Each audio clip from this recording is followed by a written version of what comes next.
asking Tony over there what it was like to win the Broyles Award. What was it for you? What was it like for you to give him that award? It was probably a little more. It's just more special. Is that correct? English?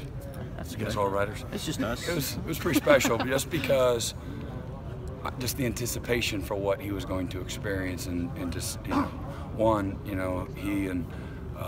was so deserving, and then two, just for he and his wife, just a special moment in his career, to be able to represent Clemson and their offense and the rest of their coaches. It's a pretty humbling experience, very flattering, and certainly well deserved, but.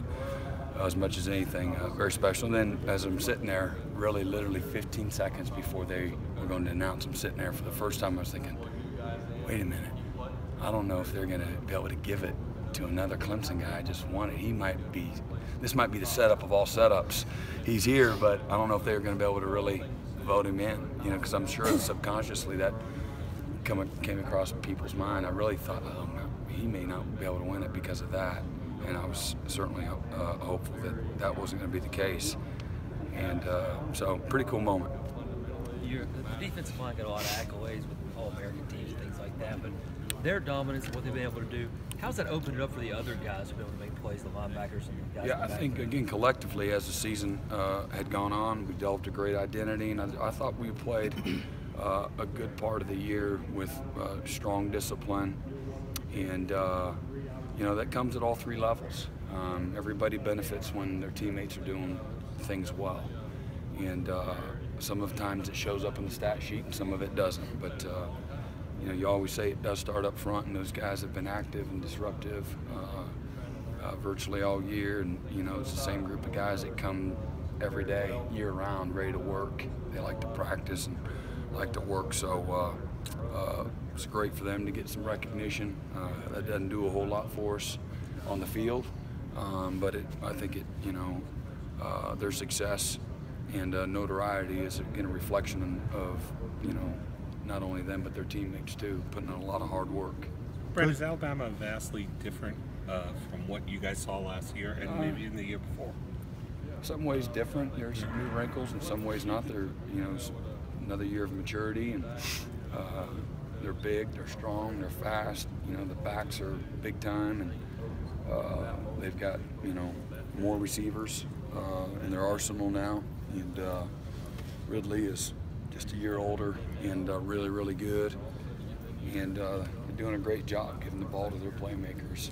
And the quarterback is playing really, really well again. Coach, speaking of the depth that you guys have built this year, and coming into this little break you had, you got guys coming out fresh. Guys like Jamie Skalski, Albert Huggins, Pinckney, and the guys in the DBs, you were able to roll them in and out late in the season. How's that going to benefit you going into this? Yeah, I really think that, especially at safety and linebacker, where there's a bunch of guys, and Albert has come along, and so's Niles. Still don't feel like we were real deep. But I do feel like we have developed some quality depth in the secondary and again at linebacker, and if that's going to really, again, we got, how many seniors we got back there? We got corner, Marcus and Ryan, and then Dorian. So, those are the only three guys that you're losing out of that back seven. So, it's helped us up through this point, and I think it showed up again in the Miami game. And again, guys like Isaiah and Kayvon, and again Anthony and Trayvon and Eight have really been able to benefit. And then again, guys like Skalski and Chad, JD is every time he's played really, really well. And so pleased with all of their progression. AJ Terrell, yes, but say AJ, help me out there. When you look at going against your third different offensive coordinator at Alabama in as many years, are they similar in their tendencies? Like, what are the biggest? I don't know about tendencies. I mean, everybody has their own flavor, but the players are all very talented. They've got very good schemes that put them in competitively, advantageous position. They do a good job in protection. They do a great job in the run game. You know, the quarterback, they've got designed runs, a little bit more designed runs for him as well. They're doing a great job at dividing the defense and, you know, make you really play disciplined football. And then at any time they can max protect and, you know, take shots with, you know, as good as there is in the country receivers. So, you know, again, an excellent old line that knows how to protect, well coached, and again, the quarterback that's a year older, he was the SEC Offensive Player of the Year a year ago. Not Freshman of the Year, he's a Player of the Year. And he's just got another year of maturity and got him right back in the playoff again for the third straight year.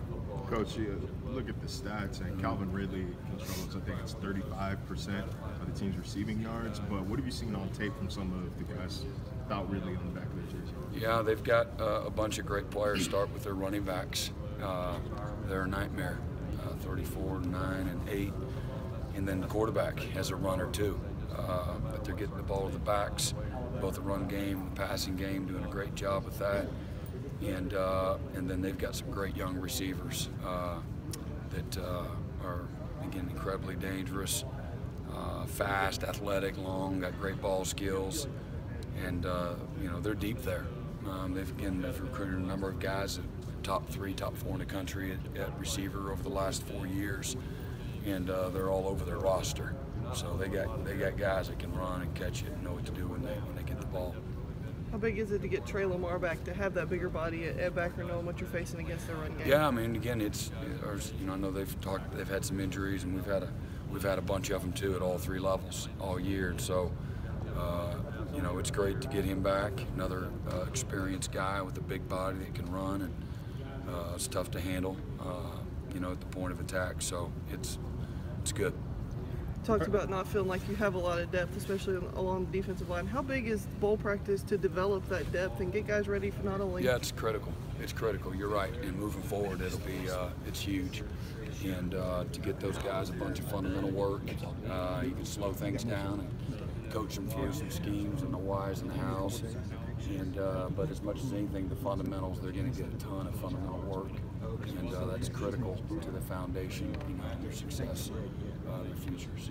Brent, you mentioned a moment handing Tony that trophy. What does that say about the consistency that you guys have been able to build? I mean, you're all in place. You've been in place for a while. You know each other really well.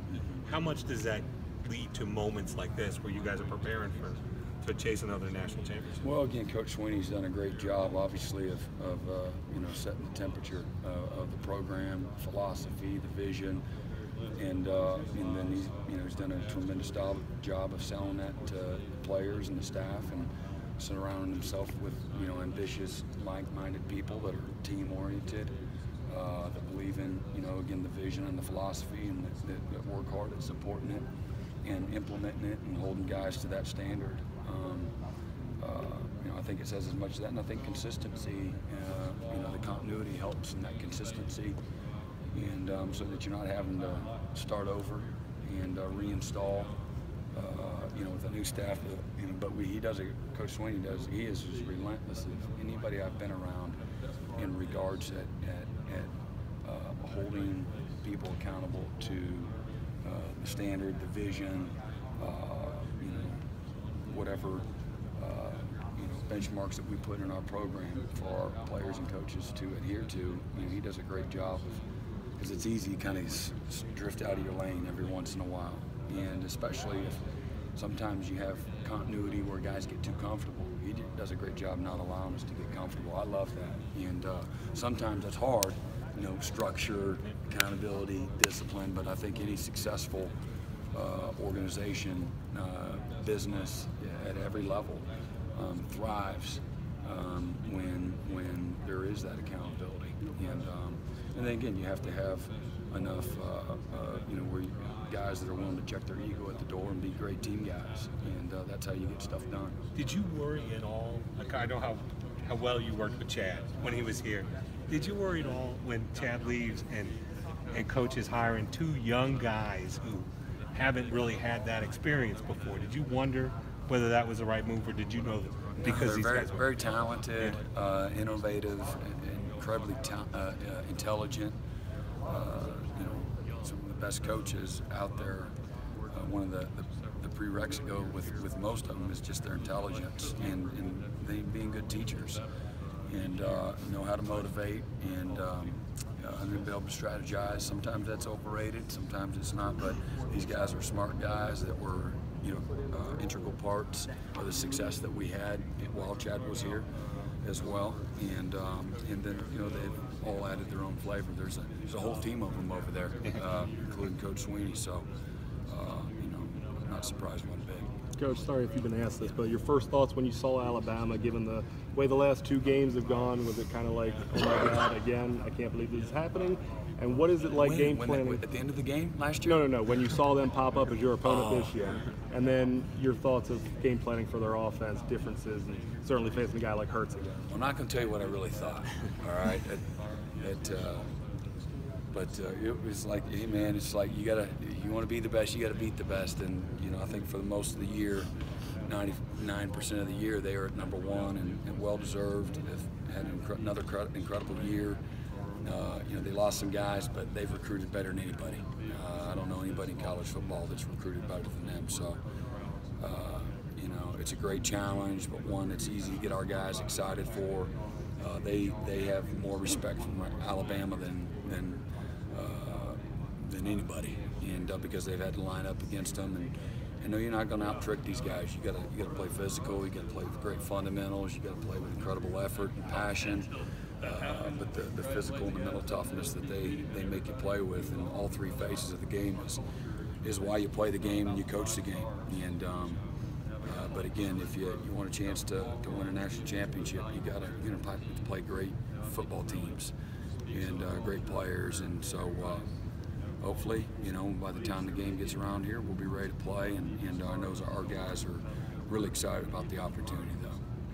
Coach Sweeney taught us a couple of days ago that too much time for coaches is never a good thing. Yeah.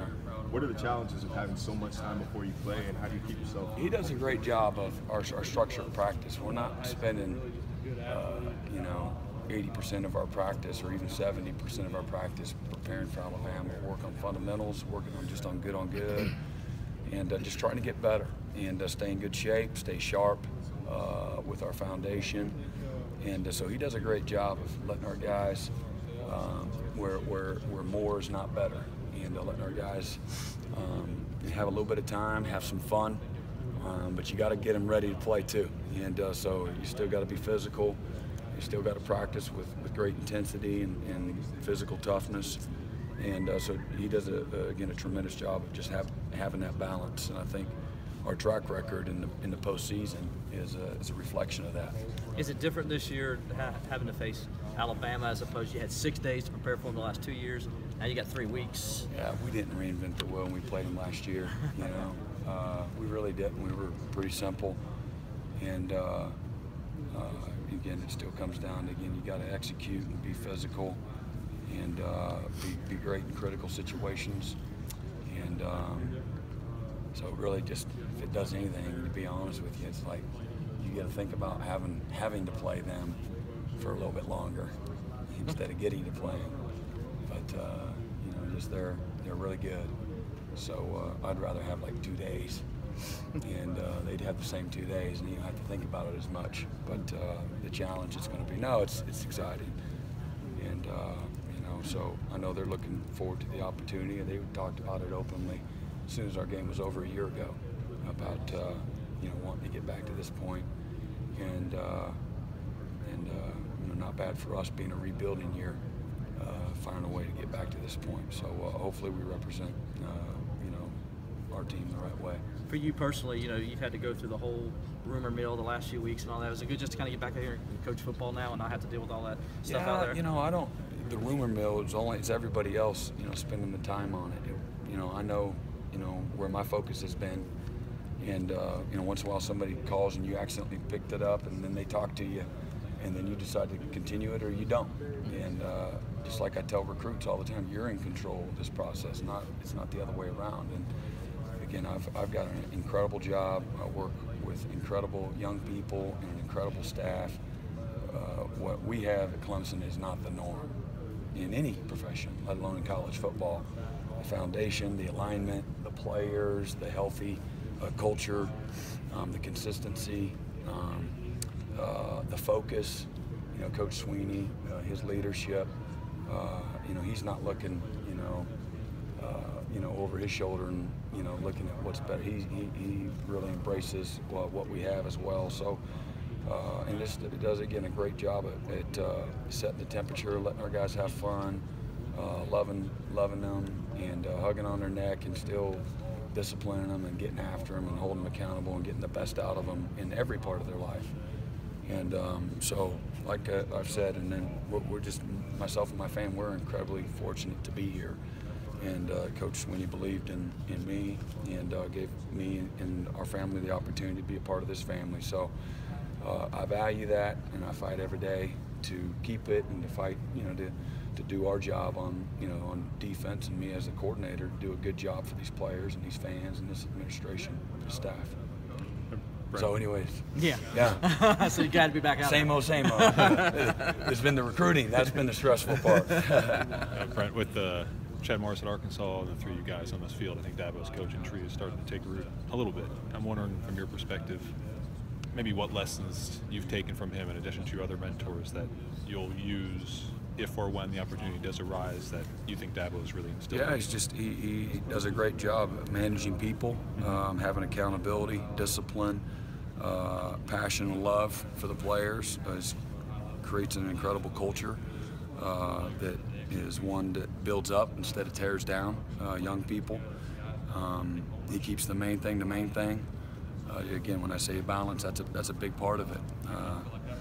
Lets us enjoy our life as husbands and fathers, and again does a super job too of just making sure that our players have a great college experience in a profession where there's more eyes on you than ever. He doesn't let pressure get to him in any way, and if he does a great job of hiding it.